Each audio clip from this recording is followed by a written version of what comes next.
Okay, guys, in this lesson, we're going to learn how to factor quadratics and other polynomials, but specifically quadratics, by two different methods. We're going to learn how to factor when there's a greatest common factor, and then also by grouping. So let's just talk about what factoring is. Factoring is just undoing things that were multiplied. So we're undoing the product of an expression. So we can see here that if we multiply 6 times x and 6 times minus 4, then this expression came from the factors of 6 and x minus 4. In this one, we're going to get 2x squared minus 8x plus 6. So 2 of the factors of this quadratic trinomial is 2 and this trinomial. 3x distributed to this quadratic is going to give us now a cubic. So we are going to be taking a look at problems such as the products and undo to find out what the factors were that gave us this product. So factoring polynomials by factoring out the greatest common factor, and we will call it the GCF. We will look at polynomials, but specifically we'll focus more on quadratics through this lesson. So here's our first example. So we had some factors multiplied to give us this linear binomial. So what is the GCF, or greatest common factor, of each of these terms? What can divide into 18x and minus 21? That would be 3. So I'm going to factor out a 3 and bring it on the outside of my parentheses. And then whatever is left is the other factor. So 18x, and I factor out the 3, that gives me 6x minus 7. So my two factors are 3 and 6x minus 7. That is what created this expression. 3 is the GCF, but both the 3 and 6x minus 7 are the two factors that created that linear binomial. Okay, now let's look at this quadratic trinomial. So what can divide? What's the greatest common factor? Well, it appears that 3 can divide into each of these. So 3 is going to be our greatest common factor. So we factor it out. And then whatever is left, after we divide each term by the GCF, so our GCF is 3. But 4x squared plus 3x minus 5 is also a factor of this quadratic trinomial. Let's look at our last example here. So I could see that 4 can divide into each term. I also see that there's at least a factor of 1x in each term. So I'm going to divide out or factor out the GCF of 4x.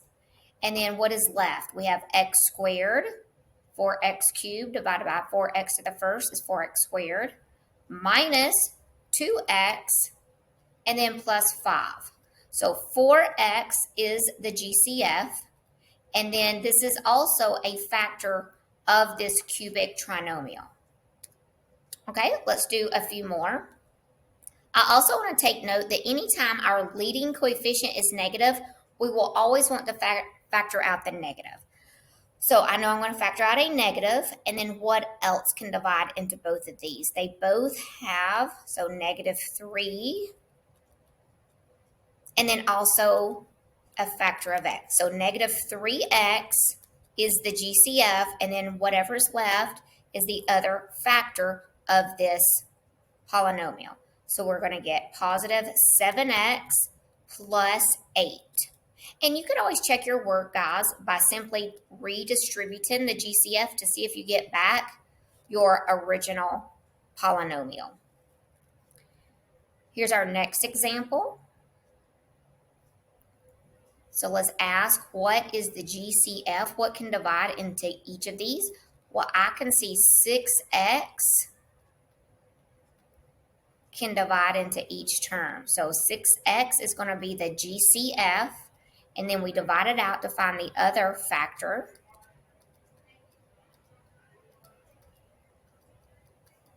And there we go. So make sure you don't cancel out this last term. It's 1. Negative 6x divided by 6x is negative 1. Okay, let's take a look at this example here. First of all, the leading coefficient is negative, so I'm definitely going to factor out a negative. And then I can see that it looks like 9 can go into each of these. So negative 9 is going to be the GCF. And then that gives me a positive 3x squared minus 4x plus 2. And then to make sure you did factor out the greatest common factor, look at your remaining factor and see if there's anything that can divide into these 3 leftover terms, and there's not. So we did pick the GCF. Okay, let's look at this problem. I see that 5 can divide into 15 and 20. I also have x cubed and x squared, so there's at least 2 x's, so x squared. And then they each have a common factor of y. So my GCF is going to be 5x squared times y. 15 divided by 5 is 3. X cubed divided by x squared is x to the first. And my y divided by y is 1. Plus 20 divided by 5 is 4. X squared divided by x squared is 1. And y divided by y is 1. So 1 times 4 is 4. Okay, let's do one more set. At any time you want to pause the video to try them on your own, you can pause your video. Okay, so we have a negative, so we're definitely going to factor out a negative.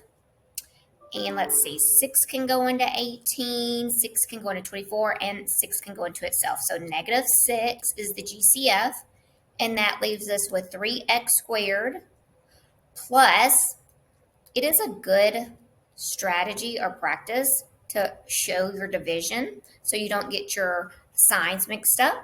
So then we get plus 4x and then minus 1. So our GCF is negative 6, and the other factor is this quadratic trinomial. So negative 6 times this gave us our original problem. Okay, here we have, let's see, well, I just have a 1, so 24, 21, and then 1, so we don't have a coefficient, but I do have y squared and at least a y squared here, y cubed, so I'm going to factor out y squared.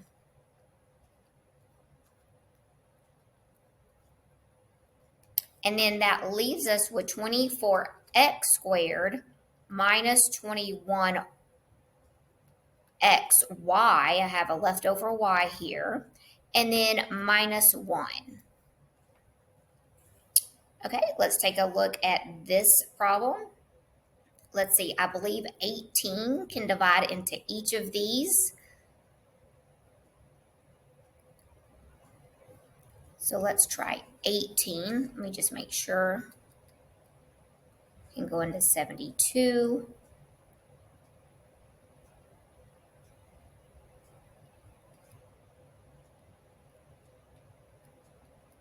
Yes, 4 times.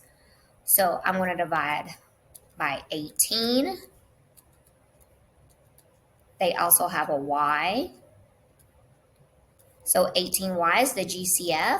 So we're going to have 4x squared, y squared, y to the third divided by y to the 1 is y squared, plus 1xy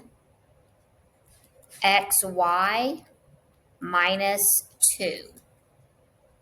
And our last problem. So really the only thing that we need to factor out is this negative. Remember, the leading coefficient needs to be positive. So we're going to factor out the negative. So I'm going to factor out like an understood negative 1. So we're going to be left with x squared minus 5x plus 1.